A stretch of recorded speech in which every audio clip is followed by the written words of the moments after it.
네, 오늘 하나님만 예배하라. 하나님만 예배하라는 제목으로 함께 말씀 나누겠습니다. 한번 사진 보여주실까요? 뭐 같나요? 꽃밭, 꽃길, 꽃길입니다. 꽃길입니다. 네, 언제부턴가 인사말 중에 꽃길만 걷자 또는 꽃길만 걸어요라는 이런 문구가 유행입니다. 그리고 지금도 간혹 쓰기도 합니다. 보통 힘들고 어려운 일을 경험하거나 또는 새로운 해가 되었을 때 이렇게들 인사하죠. 야, 이제 꽃길만 걷자. 또는 올 한 해 꽃길만 걷기를 바래요. 이렇게 인사를 합니다. 결혼식 축가나 행진곡으로 많이 불리는 곡 중에도요, 데이브레이크가 부른 꽃길만 걷게 해줄게, 꽃길만 걷게 해줄게라는 곡이 있습니다. 이 곡은 사랑하는 사람에 대해 이렇게 고백을 합니다. 그 후렴 부분을 제가 부르지 못하고 읽어보겠습니다. 꽃길만 걷게 해줄게, 내 마음에 쏙 들게 할게, 널 알게 된 순간부터 내 머릿속엔 온통 너뿐이야. 항상 널 웃게 해줄게, 오랫동안 느껴왔어. 누구보다 딱딱 떨어지는 딱딱딱딱 떨어지는 우리. 결혼이 꽃길이던가요? 대답하시면 안 됩니다. 조심스럽습니다. 네, 제가 질문을 다시 바꿔볼게요. 누군가와 함께하는 게, 누군가와 함께한다는 건 꽃길만 걷는 건가요? 꽃길만은 아니라는 거예요. 네. 참 조심스럽습니다. 속으로 대답하셔야 됩니다. 때로는 우리가 신앙생활을 하면서도 그렇게 말을 하기도 합니다. 이제 교회 다니고 이제 예수님 믿었으니까 꽃길만 걸을 거야. 기도하면 그 일 이제 잘 풀릴 거야. 우리 장로님이, 우리 목사님이, 권사님이 기도해 주신데 이제 꽃길만 걸을 거야. 야, 우리 예수 믿고 꽃길만 걸어가자. 지금까지 고생 많이 했으니까 이제 예수님이 꽃길 걷게 해주실 거야 라고 하는데, 진짜 신앙생활을 해보니까 꽃길만 있던가요? 정말 신앙생활 하면서 교회 안에서 웃을 일만 있던가요? 여러분, 예수님도 그러하셨습니다. 예수님께서 세례 요한에게 세례를 받으실 때 하늘이 열리고 하나님의 성령이 비둘기같이 예수님 위에 임하셨어요. 엄청나지 않습니까? 성령이 임하신 거예요. 그리고 나서 하나님께서 말씀하십니다. 우리 마태복음 3장 17절, 마태복음 3장 17절 말씀 우리 함께 읽겠습니다. 하늘로부터 소리가 있어 말씀하시되 이는 내 사랑하는 아들이요 내 기뻐하는 자라 하시니라. 세례를 받은 기쁜 날 하나님께서 말씀하십니다. 이는 내 사랑하는 아들이요 내 기뻐하는 자라. 이제 예수님의 인생은요, 마치 꽃길만 걸을 것 같지만 실제로 그렇지가 않다라는 거예요. 꽃길을 걸을 것 같지만 아니었다라는 겁니다. 세례를 받고 하나님 아버지로부터 사랑하는 아들, 기뻐하는 자라는 고백과 선포가 있었지만 이제 앞으로 예수님이 걷게 될 길은 꽃길이 아니라 광야였습니다. 우리 4장 1절과 2절, 마태복음 4장 1절과 2절을 두 절을 함께 읽어보겠습니다. 그때 예수께서 성령에게 이끌리어 마귀에게 시험을 받으러 광야로 가사 40일을 밤낮으로 금식하신 후에 줄이신지라. 예수님 위에 비둘기같이 임했던 성령님은 예수님을 꽃길이 아닌 어디로 인도하죠? 광야로 인도합니다. 광야로 인도해요. 마귀에게 시험, 다시 말해서 유혹을 받으러 광야로 인도합니다. 우리는 예수님을 믿게 되는 순간부터 우리 안에 성령님이 내주하십니다. 우리 안에 성령님이 다 계세요. 나는 성령님 없어요 라고 하는 분 없어요. 예수를 믿게 되는 순간부터 우리 안에 성령님이 계십니다. 내주하셔요. 성령님은 우리의 마음을 설득하시고 감동하셔서 하나님이 원하시는 방향을 선택하게 하고 하나님이 원하시는 길로 가게 합니다. 반면에 성령의 충만함이 없다면 우리는 내가 원하는 방향, 세상이 정해놓은 길로 가게 됩니다. 그래서 성령의 충만함이 필요합니다. 근데 때로는 오해합니다. 성령의 충만함이 있으면 꽃길을 걷는다고 오해를 해요. 뭔가 좋은 기대, 내가 기대했던 것이 다 펼쳐질 거라고 생각하는 것이죠. 오늘 말씀에서도 마찬가지 아닙니까? 하나님이 나를 사랑하시고 나를 기뻐한다는 사실을 예수님한테 말씀하시잖아요. 근데 나도 그 얘기를 들었다면, 내가 그것을 느낀다면 내 마음이 어때요? 하나님이 나를 사랑하신다고? 나를 기뻐하신다고? 그럼 내 모든 문제가, 어려움이 해결되겠네. 이제 나는 꽃길만 걷게 되겠네. 라고 오해할 수 있다는 겁니다. 일이 잘 풀리고 원했던 것들을 이루거나 얻을 줄 알았는데요. 성령님이 내주하시는 순간부터, 예수를 믿는 그 순간부터 우리 안에는 갈등과 고민이 생깁니다. 때론 우리에게 허락된 광야를 피하게 해달라고 기도합니다. 주님, 이건 아니잖아요. 너무 힘들어요. 나 이거 안 하게 해주세요. 여기서 좀 면하게 해주세요. 적어도 저는 빼주세요. 라고 기도하잖아요. 그렇게 예수님의 이름으로 기도합니다. 그런데 성령님은 우리가 그토록 가기 싫어하는 광야로 인도한다라는 겁니다. 여러분, 광야는 철저한 죽음의 자리입니다. 2절에 보면 예수님께서 40일 밤낮으로 뭐 하셨다고 하죠? 금식하셨어요. 그래서 어떻대요? 줄이신지라. 한글 성경은 줄이신지라. 배가 고프구나. 이 정도로 이해될까요? 40일을 금식하셨어요. 죽을 만큼 배가 고프다는 겁니다. 지금 먹지 않으면 죽게 생겼다라는 거예요. 저는 상식적으로 이게 이해가 안 됐습니다. 광야에서 마귀의 유혹으로부터 승리하려면 밥을 든든히 먹어야 하잖아요. 건강 잘 챙겨야 하잖아요. 광야에서 살아남는 방법을 검색해야 하고요. 광야에서 생활할 수 있는 견고한 텐트를 준비해야 합니다. 지식이 필요합니다. 물질이 필요합니다. 누군가의 경험이 필요합니다. 그런데 예수님은 오히려 40일을 금식하십니다. 아니, 어쩌자는 거죠? 건강해도 버티기가 힘든 곳이 광야인데 예수님은 그렇게 육신적인 것을 다 내려놓으십니다. 여러분, 광야는 죽음을 의미합니다. 그리고 40일 동안 금식한다는 것도 죽음을 의미합니다. 마귀의 시험, 사단의 유혹은 우리의 육신적인 것으로 이길 수 있는 게 아니라는 거예요. 우리의 육신적인 것으로 이길 수 있는 게 아니라는 겁니다. 여러분, 이게 예배입니다. 이게 예배인 거예요. 하나님을 예배한다는 것은 우리의 육신적인 힘과 능력으로 감당하는 것이 아니라 우리의 육신적인 것들, 의지했던 세상의 지혜와 기술들을 다 내려놓는 것입니다. 그래서 예배는 철저히 내가 죽는 것입니다. 내가 죽는 거예요.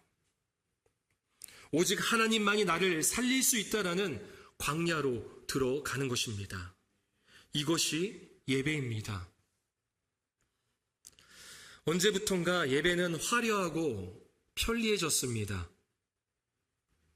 사람들을 높이는 형식들이 예배에 많아졌습니다. 행사와 공연으로 말씀과 찬양과 기도를 대체하기 시작했습니다. 그래서 예배를 하고 나올 때 듣기 좋은 음악회나 강연을 듣고 보듯이 오늘 좋았어. 오늘 괜찮네. 아니, 오늘 이 부분은 좀 아니지 않았나? 좀 틀리는 것 같은데? 좀 잘못 말씀하시는 것 같은데? 지난주에 비해서는 좀 뭔가 아쉽네? 라고 평을 하기도 합니다. 예배는 육신의 만족과 즐거움을 채우는 것이 아니라 오직 하나님만이 나를 죽음에서 살릴 수 있다라는 간절함입니다. 근데 그 간절함이 사라지는 거예요. 음악회나 강연의 수준이 아니라 생명을 얻은 자의 기쁨과 즐거움이 넘쳐나는 시간이 바로 예배입니다. 그래서 여러분, 기억하셔야 합니다. 성령님은 우리를 꽃길이 아닌 광야와 같은 예배의 자리로 인도하십니다. 그래서 예배는 철저히 내가 가진 경험과 지식과 기술을 내려놓게 하시고, 그리고 오직 하나님만이 나를 구원하실 수 있음을 고백하는 자리로 만드는 거예요. 오늘의 예배가 성령의 충만함에 따라 육신적인 것들을 내려놓고 세상의 것들을 내려놓고 오직 하나님 한 분만을 향하기를 소망합니다. 그 하나님께서 우리를 살리시고 우리에게 영원한 생명을 주셨다는 기쁨과 즐거움이 넘치는 예배가 되기를 소망합니다. 이어서 보면 예수님께서 마귀에게 세 가지 시험을 합니다. 마귀가 예수님에게 세 가지 시험을 합니다. 예수님 시험을 받으신 거죠. 이 시험은 유혹이라고 이해하시면 되겠습니다. 그러니까 마귀가 세 가지의 유혹을 하는 거예요. 오늘 본문은 그 중에서도 세 번째 시험, 세 번째 유혹에 대해서 소개하고 있습니다. 우리 8절과 9절, 본문 8절과 9절을 함께 읽겠습니다. 마귀가 또 그를 데리고 지극히 높은 산으로 가서 천하 만국과 그 영광을 보여 이르되 만일 내게 엎드려 마귀가 예수님을 매우 높은 산으로 데리고 갑니다. 그리고 세상의 모든 나라를 보여줘요. 그리고 이 세상에 있는 모든 영광을 보여줍니다. 그리고 이렇게 말하는 거죠. 만일 나에게 엎드려 경배하면 이 모든 것을 내게 주리라. 다시 말해서 나를 예배하면 이 모든 것 줄게 라고 하는 거예요. 여러분, 이게 마귀의 속임수입니다. 실제로 마귀에게 엎드려 절한다고 해서 마귀가 이 세상 모든 것을 줄 수 있을까요? 없어요. 이 세상 모든 만물은 하나님이 창조하셨고 그래서 하나님의 것입니다. 마귀의 유혹은 항상 이렇습니다. 왜냐하면 인간의 본성은 비우기보다는 채우려고 하고 가지려고 하는데 마귀가 이것을 잘 알고 있어요. 인간의 그러한 속성, 본성, 심리를 아주 잘 알고 있습니다. 그래서 마귀가 말하는 거예요. 이 세상에서 말하는 꽃길 내가 걷게 해줄게 라고 하는 거죠. 그렇게 자신을 예배하라고 합니다. 이렇게 말하면 다들 말씀하실 거예요. 저는 마귀를 예배하지 않아요. 혹시 여기 마귀를 예배하시는 분 있나요? 있어요? 예, 아주 당당하게 말할 겁니다. 나는 말도 안 되는 소리 하고 계세요. 마귀를 누가 예배해요? 라고 말씀하실 겁니다. 그런데 이렇게 이해하시면 되겠습니다. 마귀를 예배한다는 것은 세상의 것을 하나님보다 더 사랑하는 겁니다. 다시 한번 말씀드릴게요. 마귀를 예배한다는 것은 세상의 것을 하나님보다 더 사랑하는 거예요. 나의 생각과 행동의 중심이 하나님이 아니라 세상의 것 또는 내가 됐을 때, 나의 중심이 내가 됐을 때 그게 바로 마귀를 예배하는 것입니다. 이런 유혹을 우리가 받아요, 안 받아요? 받지 않습니까? 매일 매 순간마다 받습니다. 그럴 때 어떻게 해야 할까요? 우리 주님께서 하신 방법을 보도록 하겠습니다. 우리 10절 말씀, 본문 10절 함께 읽겠습니다. 이에 예수께서 말씀하시되 사탄아 물러가라 기록되었으되 주 너의 하나님께 경배하고 다만 그를 섬기라 하였느니라. 아멘. 감정이입을 하셔서 말씀하시는 분이 있어서 제가 좀 놀랐습니다. 사탄아 물러가라. 아마 예수님도 그렇게 말씀하셨을 것 같아요. 우리처럼 뭐 사탄아 물러가라 이렇게 하지 않고 사탄아 물러가라 하셨겠죠. 사탄, 마귀 또는 뭐라고 부르죠? 사단이라고도 부르죠. 사단. 다 같은 말입니다. 같은 의미예요. 성경이 좀 다르게 번역을 한 거예요. 원어는 같습니다.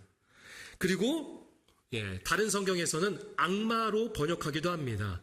다 같은 의미입니다. 사탄, 마귀, 사단, 악마 다 같은 말이죠. 예수님께서는 마귀의 유혹에 말씀으로 승리하십니다. 신명기의 말씀을 인용하셔서 그 말씀으로 사탄을, 마귀를, 악마를 물리치셨습니다. 그래서 여러분, 우리가 수많은 유혹 앞에서 기분과 감정대로 해서는 안 됩니다. 내 기분대로, 내 감정대로, 이것이 기준이 되어서 그 유혹을 물리치려고 하면 안 돼요. 또는 상황과 환경이 유혹을 대하는 기준이 되어서도 안 됩니다. 이러한 상황에서 어쩔 수 없는 거니까, 다들 이런 환경에서 그렇게 하던데 그것이 기준이 되어서 풀려고 하면 오히려 그 유혹에 넘어갑니다. 예수님처럼 오직 말씀이 기준이 되어서 유혹을 이겨야 합니다. 그래서 내 삶에 마귀의 시험, 그 유혹이 있을 때 하나님의 말씀인 무엇을 읽어야 돼요? 성경을 읽어야 됩니다. 그리고 성경의 그 말씀을 내 마음에 새겨야 합니다. 우리의 무기는 오직 하나님의 말씀입니다. 마귀를 상대할 때 하는 거예요. 사람을 상대할 때 하는 거 아닙니다. 때로는 사람한테 이 말씀으로 상대할 때가 있더라고요. 성경의 말씀을 인용해서 사람을 정지할 때가 있습니다. 야, 말씀에 이렇게 되는데 너 왜 그렇게 살아? 하면서 정지할 때가 있어요. 그러다 보면요, 오히려 스스로 오류에 빠지게 됩니다. 내가 정죄하던 그 사람도 그 안에 누가 계세요? 예수님을 믿어서 성령님이 계세요. 그리고 오늘 하나님께서 예수님께 말씀하셨던 것처럼 그 사람에게도 말씀하십니다. 내 사랑하고 기뻐하는 자다. 하나님께서 사랑하시고 기뻐하는 그러한 자녀를 우리가 정죄할 수 있을까요? 그것도 하나님의 말씀으로 해서는 안 되는 거겠죠. 중요한 것은 마귀가 우리를 시험할 때 우리는 하나님의 말씀으로 승리할 수 있습니다. 그래서 성경을 가까이 해야 합니다.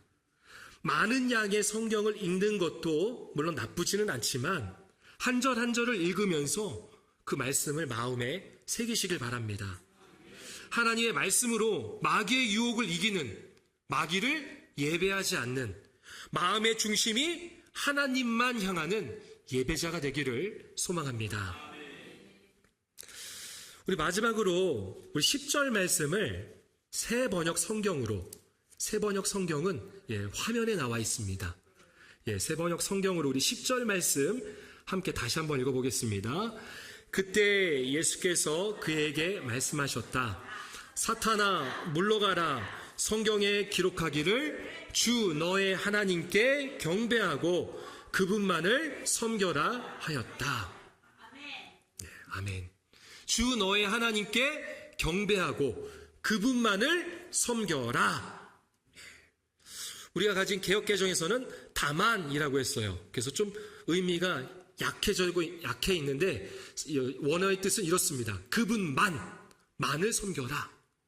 다시 말해서 오직 하나님만 예배하라 라는 거예요. 오직 하나님만 예배하라. 그렇다면 하나님만 예배하는 것은 무엇일까요? 하나님만 예배하는 것. 오늘 본문을 보면 마귀가 예수님을 어디로 데려가죠? 지극히 높은 산으로 데려갑니다. 그래서 이 세상에 있는 모든 나라들, 천하 만국을 보여주고요. 이 세상에 있는 영광을 보여줍니다. 마치 이 모습은 구약의 모세 아시죠? 모세를 연상케 합니다. 신명기 34장에 보면 모세가 느보산 꼭대기에 오르자 하나님께서 약속하신 땅을 보여줘요. 모세가 본 게 아니라 하나님이 보여주세요. 40년이라는 긴 세월 동안 모세는 이스라엘의 지도자로서 정말 많은 수고를 하였습니다. 모세가 느보산 꼭대기에서 약속의 땅을 볼 때 심정이 어땠을까요? 40년의 광야 생활을 마치고 이제 눈앞에 약속의 땅이 있어요. 바로 앞에 있습니다. 어땠을까요? 그 감정은 아마 누구도 설명할 수가 없을 겁니다. 우리가 노고봉에 올라가서 모형만 봐도 기분이 좋잖아요. 그런데 하나님께서 직접 약속의 땅을 보여주시는 거예요. 그리고 하나님께서 모세에게 말씀하십니다. 신명기 34장 4절 말씀, 신명기 34장 4절 하나님께서 어떻게 말씀하시는지 함께 읽겠습니다. 여호와께서 그에게 이르시되 이는 내가 아브라함과 이삭과 야곱에게 맹세하여 그의 후손에게 주리라 한 땅이라. 내가 내 눈으로 보게 하였거니와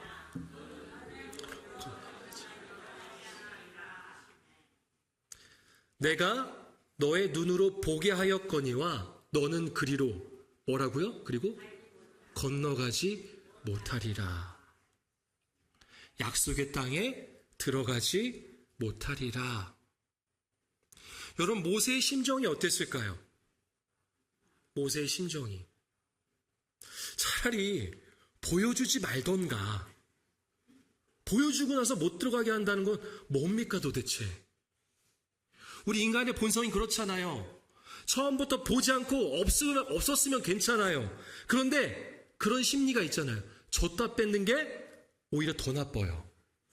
아예 처음부터 없는 게 나아요. 줬다 뺏으면 안 되는 거잖아요.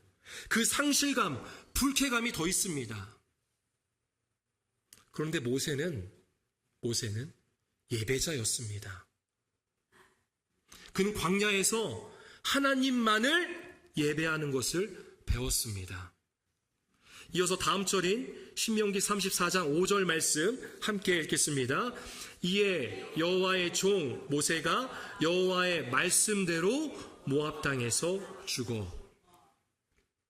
모세는 하나님의 말씀대로 약속의 땅에 들어가지 않고 죽습니다.